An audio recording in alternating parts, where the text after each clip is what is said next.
Maria Valtorta. Les cahiers de 1943. Le 22 avril 1943. Il me semble presque inutile de continuer à écrire après avoir tout dit. Mais vous m'exhortez à écrire les choses qui me frappent le plus, et j'obéis. C'est le soir du jeudi saint. En parlant de Jésus, je ne détourne pas mon attention de lui, mais au contraire, je me concentre sur lui. Je vous dirai donc comment j'ai passé ces dernières 24 heures. Hier soir, vous m'avez vu épuisé. J'étais vraiment épuisé. Mais quand je suis au bout de toute résistance humaine et que je donne l'impression, à quiconque me voit, de n'être plus qu'une pauvre créature incapable même de penser, c'est justement à ce moment-là que j'ai, pour ainsi dire, des illuminations. Hier soir, j'avais lu le journal, et puis, lasse même de ça, j'avais fermé les yeux, et je restais là, inerte. Tout à coup, j'ai vu mentalement un terrain très pierreux et aride. Cela ressemblait au sommet d'un monticule, comme on en voit tant dans nos collines. Dénué de toute végétation, riche seulement en pierres et silex bruts blanchâtres, il était entouré d'un vaste horizon. Tout au sommet avait poussé un plant de violettes, la seule chose vivante au milieu d'une telle désolation. Je voyais distinctement la touffe épaisse de feuilles rapprochées les unes des autres, comme pour mieux résister au vent qui battait la cime. Quelques bourgeons de violettes, plus ou moins ouverts, montraient leurs petites têtes au-dessus de la touffe verte. Mais une seule violette était complètement éclose, belle, d'une couleur vive, corolle ouverte tendue vers le ciel. Ce fut de la voir si droite, comme si elle était attirée par une force singulière, qui fixa mon attention et me fit chercher du regard. Et je vis une grosse planche enfoncée dans le sol. On aurait dit un tronc grossièrement raboté, encore rugueux. À 1,5 mètre du sol, peut-être moins, je vis 2 pieds transpercés.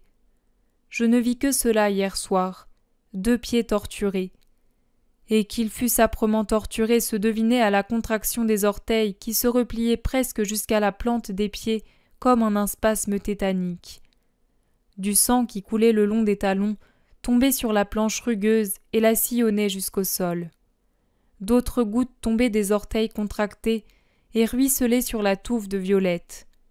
C'est donc vers cela que se tournait la violette, toute tendue vers le ciel. Vers ce sang qui la nourrissait, tout comme il nourrissait cette touffe unique de verdure qui avait su, en cette terre stérile, pousser contre ce bois.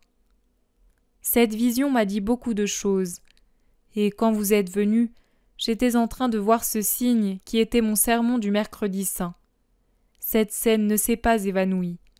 Elles ne s'évanouissent pas facilement. Elles restent clairement gravées dans le cerveau, même si les choses habituelles reprennent ou tentent de reprendre le dessus. Et puis ce matin, avant que vous n'arriviez, j'ai entrevu le reste du corps. Je dis bien entrevu, parce qu'il apparaissait et disparaissait comme dans l'ondoiement de voiles de brouillard. D'autres fois, l'image en était beaucoup plus nette, mais alors il me semblait mort. Maintenant il me paraît vivant. Et je pense que c'est une grande pitié de la part de Jésus de ne pas me montrer son visage. Jésus est tellement affligé. La tristesse que lui cause l'iniquité humaine, qui ne faiblit jamais, mais bien au contraire ne cesse de grandir, a atteint une telle intensité que nous ne pourrions supporter, sans en mourir de douleur, l'expression de son divin visage. Jésus, mon Maître, de sa parole muette, me dit que ma place est plus que jamais au pied de la croix. Je dois tirer ma vie uniquement de son sang, et mon seul devoir est d'être l'encens au pied de son trône de Rédempteur. L'encens dont le parfum recouvre l'odeur nauséabonde du péché, de la méchanceté, de la barbarie qui émane de la terre. L'encens n'exhale son parfum qu'en brûlant et en se consumant. Et c'est ce que je dois faire. La vision me dit aussi que la fleur peut attirer d'autres regards à la croix, peut amener d'autres créatures à s'incliner sous la pluie de son sang. C'est là la tâche de la fleur envers Dieu et son prochain. Réparation d'amour envers Jésus et attraction à Jésus de beaucoup de cœurs en acceptant de vivre à cette fin dans un désert aride, seul avec la croix. Je pourrais dire que je suis resté les lèvres pressées contre ses pieds transpercés, comme si je buvais à une source qui est à la fois fraîcheur et ardeur. Une sensation spirituelle, mais si vive qu'elle semble réelle. Puis, ce matin à 10 heures, j'ai reçu de Rome une lettre d'une de mes sœurs, lettre que je vais vous montrer et dans laquelle on parle justement de cette mission au pied de la croix. Une image est jointe à la lettre avec un crucifix et au-dessous un encensoir ardent et l'inscription suivante « Que mon oraison s'élève comme l'encens en ta présence ». J'ai pris tout cela comme un discours muet de mon Jésus à sa petite hostie qui se consume petit à petit, plus d'amour que de maladie. Je pense au fait que demain, c'est vendredi saint, le jour des jours pour moi. Je voudrais accumuler des sacrifices et encore des sacrifices pour en faire un véritable jour d'expiation. Mais Maria ne peut désormais faire que si peu de choses. Eh bien, faisons ce peu de choses.